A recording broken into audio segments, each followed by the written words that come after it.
یہ ویڈیو جو آپ دیکھ رہے ہیں یہ بالکل فریش ہے، یہ کل کی ویڈیو ہے۔ بھارت کی قابض فوج، میں نے طنز کیا تھا جب میں نے ویڈیو مجھے ریسیو ہوئی، مقبوضہ کشمیر سے مجھے ڈائریکٹ ملی تھی، اور میں نے اسی وقت جو ہے آج ہی دن میں جو ملی مجھے، یہ کل شام کی ہے، کل دوپہر اور شام کی ہے۔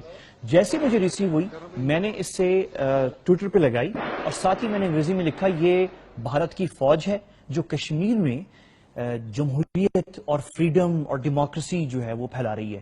کیونکہ عام طور پہ تنقید جب امریکی فوج پہ ہوتی ہے کہ کیا کر رہے ہیں عراق میں، افغانستان میں، تو طنز یہ ہوتا ہے کہ وہاں پہ جمہوریت پھیلا رہے ہیں۔ تو یہ انڈیا کی فوج ہے جو کشمیر میں جو ہے بڑے کام کر رہی ہے۔ کام کیا کر رہی ہے؟ کل 8 کشمیری نوجوانوں کو، پیسفل پروٹیسٹرز جو تھے، یہ جو آپ فائرنگ دیکھ رہے ہیں اس میں قتل کیے گئے، یہ چھاپے مارے گئے ہیں مختلف ولیجز کے اوپر، اور 8 کشمیری نوجوان جو ہیں وہ شہید ہوئے ہیں۔ ان کو ہم سیلیوٹ کرتے ہیں، خراج تحسین پیش کرتے ہیں۔